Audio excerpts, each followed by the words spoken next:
te dire de nous laisser. C'est quoi ce Dieu-là? Mais en réalité, Dieu m'a montré quelque chose, m'a dit. Dieu disait à Abraham de quitter dans les choses physiques. Dieu disait à Abraham, quitte la réalité physique. Rentre dans la réalité spirituelle. Amen. Quitte les choses palpables de ce monde. Rentre là où les choses sont cachées. Abraham n'avait jamais connu le pays que Dieu allait lui donner. Lorsqu'il se lève pour partir dans le pays que Dieu lui a dit que je te montrais, c'était dans l'invisible. C'était pas dans le visible. Dieu nous dit aujourd'hui, nous devons quitter le visible pour entrer dans l'invisible. Amen. Quitte ton pays, ta patrie et la maison de ton père. Quitte, sors des choses visibles. Sors du visible. Sors de ce que tu vois, de ce que tu palpes. Va dans l'invisible. Parce que dans le visible, ici nous allons voir dans le visible, Abraham était un immigré ou un migrant. Parce qu'on nous dit qu'il était à Ur des Chaldéens. Il était migrant, immigré. Dieu lui dit, Abraham, rentre dans l'invisible, je fais de toi le père d'une nation. Amen. Abraham, rentre dans l'invisible, j'ai un territoire pour toi. Amen. Laisse ça, arrête d'être immigré. Moi, Dieu, j'ai un territoire pour toi. Abraham décide de prendre sa famille, de sortir de sa réalité actuelle, où il était dans la maison de son père, dans un pays qu'on appelait Haran, sort de sa patrie, il va dans l'invisible, il va dans les choses inconnues. Il va nager dans les choses inconnues. Dieu a dit à Abraham, dans l'invisible. Dans le visible, tu n'as pas d'enfant. Mais moi, dans l'invisible, tu es le père d'une multitude de nations. Amen. Dieu dit à quelqu'un aujourd'hui, si dans le physique, tu n'as pas d'argent, dans l'invisible, il a ordonné à la richesse de te suivre. Amen. Dieu dit à quelqu'un, si dans le visible, tu n'es pas marié, dans l'invisible, j'ai ordonné à un homme ou à une femme de t'épouser. Amen. Sors des choses physiques. Sors du physique. Il y a une différence entre la vision et la vue. La vue, c'est ce que tu vois. La vision reste dans l'invisible. Amen, amen, amen. Dieu dit à quelqu'un, sors des choses physiques. Va dans l'invisible. Dans l'invisible, il dit à Abraham, tu es une grande nation. Dans l'invisible, il dit à Abraham, je te donnerai un territoire. Amen. Amen. Sors de la maison de ton père. Mais Abraham, en faisant ce que Dieu lui a demandé de faire, il a fait deux choses. Il est sorti de son pays, il est sorti de sa patrie, mais il n'a pas quitté la maison de son père. Vous savez pourquoi? Il est parti dans le territoire que Dieu lui avait promis avec une personne de la maison de son père, en la personne de Lot.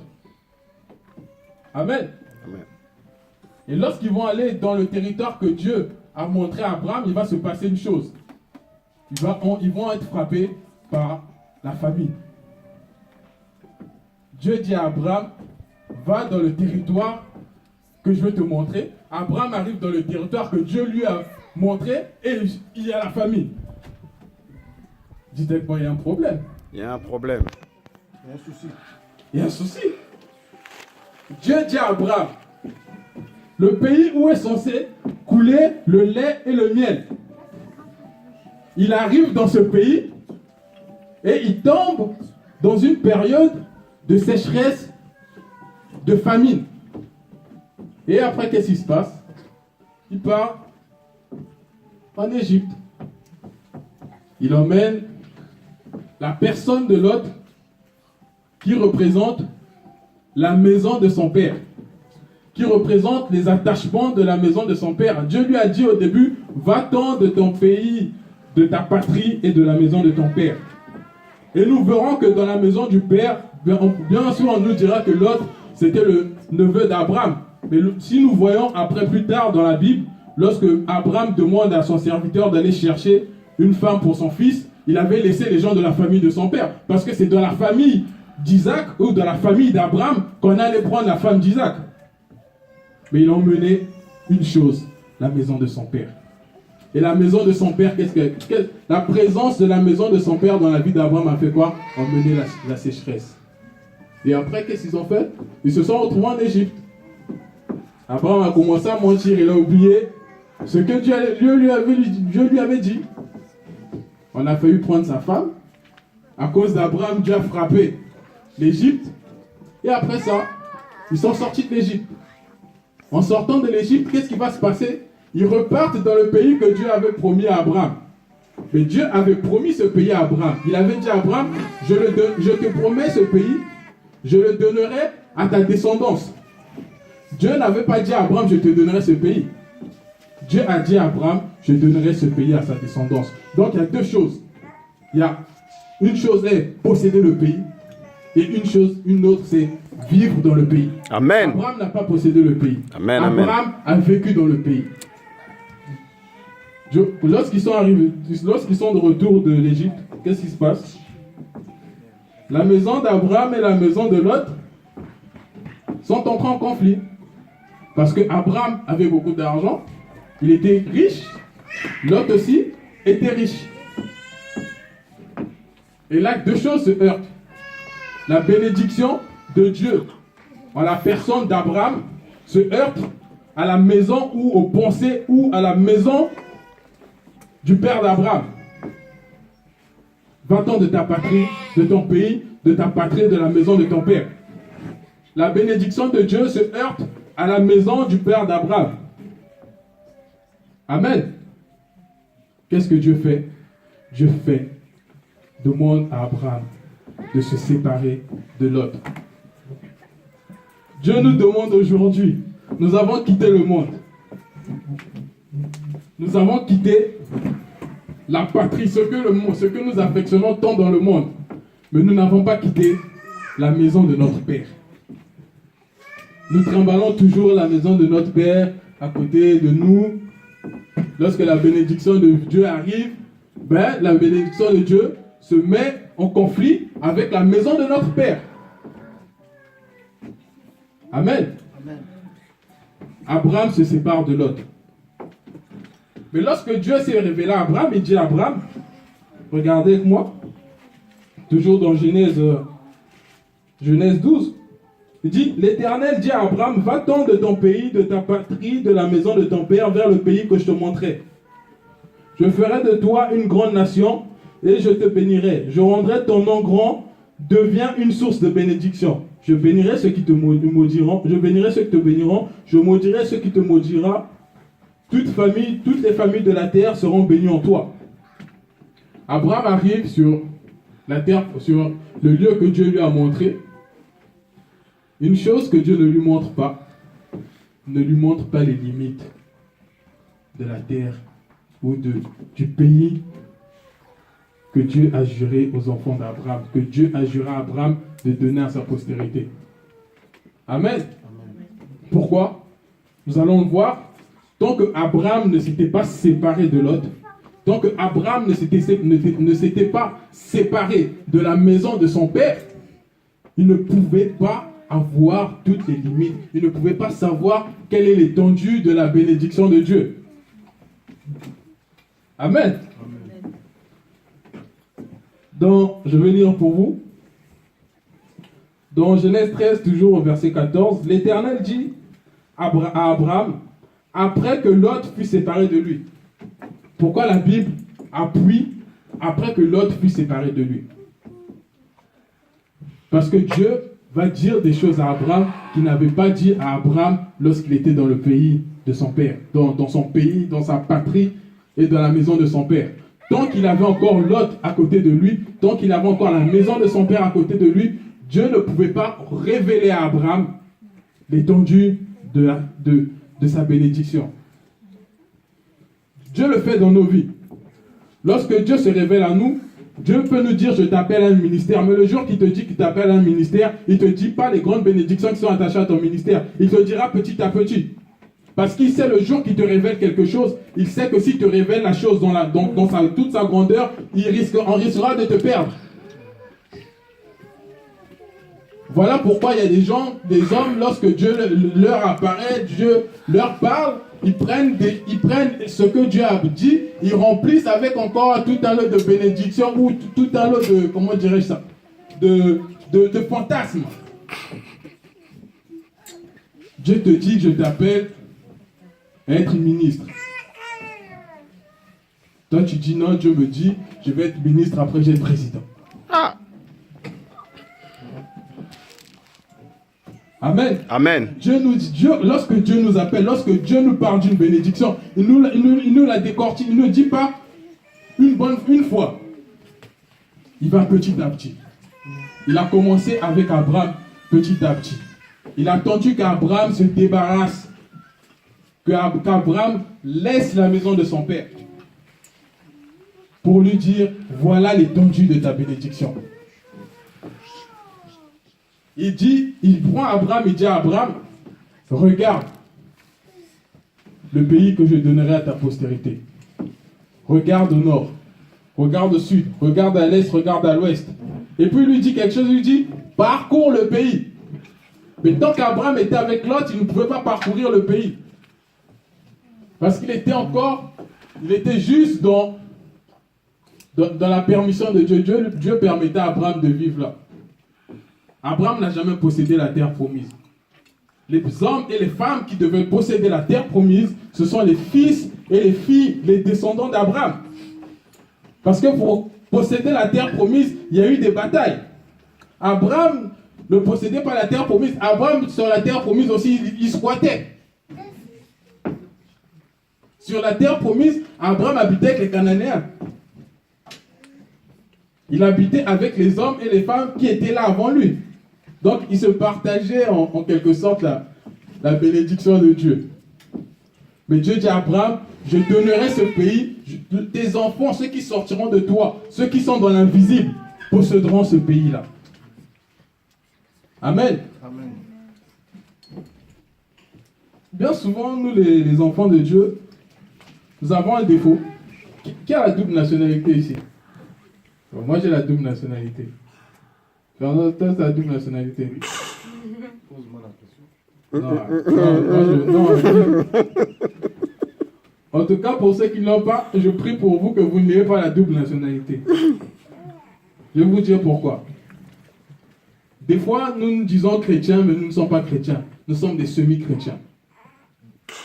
J'ai une seule nationalité. Nous sommes des semi-chrétiens. Vous savez pourquoi? Parce que bien souvent dans notre vie, nous repartons à la croix pour les mauvaises choses. Dans Ésaïe 53, Ésaïe dit quoi? À la croix, il s'est livré, il a pris nos péchés, il a pris nos souffrances. Toi, tu prends les histoires de la maison de ton père. Lors de la maison de mon père, on dit que en France, pour avoir les papiers, il faut frauder. Tu repars à la croix, tu dis non, Jésus, le dossier de mes papiers là, ne crucifie pas ça, donne-moi ça d'abord. Nous repartons à la croix pour les mauvaises choses. Nous repartons à la croix, enlever les clous sur ce que Jésus a cloué. Non, non, Seigneur, non. Ça, on te redonne d'abord. Nous repartons à la croix pour déterrer ce que Jésus a crucifié. Ce que Jésus a enterré, nous repartons. Non, Seigneur, le mensonge là, j'aime bien. Ça, je garde encore. Mais Jésus te regarde et dit, mais t'es ridicule. Jésus nous dit que nous sommes ridicules. Repartons à la croix pour les vraies choses. Le chrétien a double nationalité. À un moment, on ne sait pas si tu es païen. À un moment, on se pose même la question, est-ce que tu connais vraiment Dieu? Il y a des moments où on se dit, bon, le frère, il est un peu dans la vérité. Il y a des moments où on dit, non, là, le frère, il est complètement à côté. Parce que tu n'as pas quitté la maison de ton père. Les pensées de la maison de ton père. Moi, quand je parlais, la dernière fois, je parlais avec un ami. Pour cet ami-là, pour lui, la vie se résume à gagner le SMIC. Et pour lui, quand tu gagnes le SMIC, tu ne peux pas avoir une maison. Il dit non, mais moi j'ai mon pasteur, il est jeune. Il a 2 maisons en France. C'est-à-dire quoi? Il est dans le fonctionnement de la maison de son père. On lui dit qu'en France, un noir ne peut pas avoir une maison, ou pour acheter une maison, il faut gagner des milliers d'euros. Quitte la maison de ton père. Amen. Rentre dans l'invisible. Lorsque ça ne va pas, les hommes et les femmes disent des choses. Tu dis, dans l'invisible, Dieu a dit, il a ordonné à la bénédiction de me suivre. C'est ce que Dieu dit. Lorsque Dieu parle à Abraham, il dit à Abraham, ta descendance sera asservie. Ta descendance sera esclave dans un pays pendant 400 ans. Mais moi, Dieu, je jugerai cette nation. Mais il y a une chose, lorsque ta descendance sortira de cette nation, ils sortiront avec beaucoup de biens. Dans le physique, ils sont accablés. Mais dans le spirituel, lorsqu'ils sortent de la terre d'Égypte, ils ont des richesses avec eux. Amen. Amen. Sors de la maison de ton père. Retourne à la croix pour les vraies choses. Ne pars pas à la croix pour déterrer les mensonges, déterrer les péchés. Des fois, tu rencontres quelqu'un, il est triste. Et pourquoi tu es triste? Non, parce que je pense au péché que j'ai fait il y a 2 ans. Mais Jésus à la croix a fait quoi? Donc tu es reparti prendre ce péché, Satan se joue de toi, il te tire de gauche à droite, comme un ballon, tu tombes dans la culpabilité. Et tu péris dans la terre promise, tu péris dans les bénédictions de Dieu, parce que tu repars à la croix déterrer ce que Dieu a dit et t'effacer. Amen. Amen. Sors de la maison de ton père. Laisse l'autre, dis à l'autre, l'autre reste. Prends tes bénédictions et puis va te chercher là-bas. Amen. Prends tes bénédictions, prends, va. Laisse-moi posséder le pays que Dieu m'a donné. Donc, dans la vie d'un homme et d'une femme, chrétien ou chrétienne, tant que tu ne quittes pas la maison de ton père, tu auras juste une vision des choses que Dieu te donne. Abraham ne possédait pas le pays, il était dans le pays. Tu peux être dans une saison de bénédiction et ne pas posséder la bénédiction. Amen. Dieu déclare une bénédiction pour toi. Tu es dans cette atmosphère de bénédiction, mais tu rates la bénédiction. Parce que tu as quelque chose à côté de toi. Tu as la maison de ton père à côté de toi. Tu as ta patrie à côté de toi. De temps en temps, tu fais un saut dans le monde. Tu vas écouter un peu le monde, tu reviens. Dieu te dit, mais finalement, c'est quoi ton identité? Quelle est ton identité? Amen. Amen. Quitte la maison de ton père. Dieu dit aujourd'hui à quelqu'un, il dit, les réalités physiques, les réalités matérielles, les réalités physiques de ce monde, Dieu te demande de les quitter.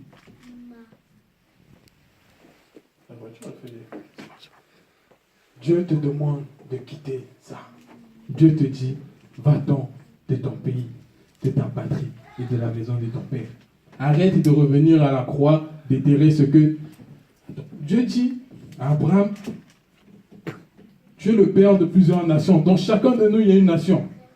Mais lorsqu'on arrive en France ou on arrive dans un pays, on est bloqué par rapport à certaines choses. On oublie notre propre identité. Notre véritable identité.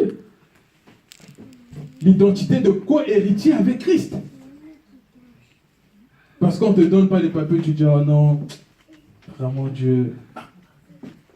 Donc les papiers de la nation française ont plus d'impact que ton identité, tes papiers célestes. Co-héritier avec Christ.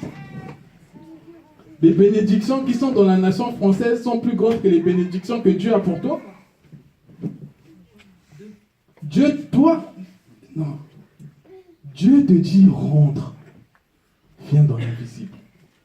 Dans l'invisible, j'ai proclamé des choses pour toi. Tous ici, Dieu un jour nous a promis quelque chose. Un jour, Dieu nous a dit quelque chose. Un jour, Dieu nous a dit qu'il nous donnera quelque chose. Mais où en sommes-nous avec cette bénédiction? Qu'est-ce que Dieu veut?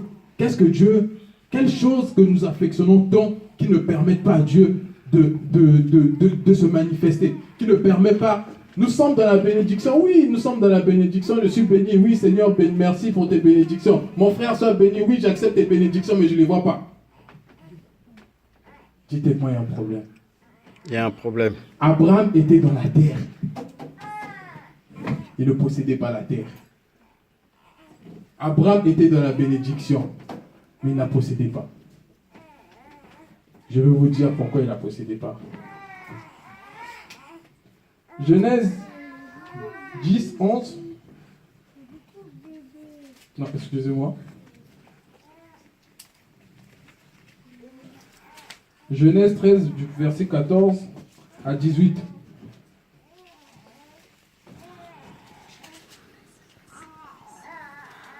Il est écrit, dès qu'Abraham eut que son neveu... Non.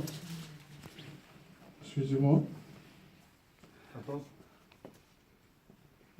Non, Genèse 15. Excusez-moi. Genèse chapitre 15. Il est écrit, après ces événements, la parole de l'Éternel fut adressée dans une vision en ces termes. Sois sans crainte, Abraham, je suis moi-même ton bouclier et ta récompense sera grande, très grande. Abraham répondit, Seigneur éternel, que me donneras-tu? Je m'en vais sans enfant et l'héritier de ma maison, c'est Eliezer de Damas. Il ajouta, tu n'as pas donné de descendance et celui qui est né dans ma maison sera mon héritier. Mais l'Éternel lui adressa la parole et dit, ce n'est pas lui qui sera ton héritier, mais bien celui qui en sortira de tes entrailles qui sera ton héritier. Il mena dehors et dit, contemple donc le ciel et compte les étoiles. Si tu peux les compter, il ajouta, telle sera ta descendance. Abraham crut en l'Éternel qui lui compta comme justice. Il lui dit encore, je suis l'Éternel qui t'a fait sortir d'Our des Chaldéens pour te donner ce pays en possession. Abraham répondit, Seigneur, à quoi connaîtrais-je que je le possède? Il ne le possédait pas. Il lui dit, prends une génisse de 3 ans, une chèvre de 3 ans, un bélier de 3 ans, une tourterelle et une jeune colombe pour me les offrir. Il prit tous ces animaux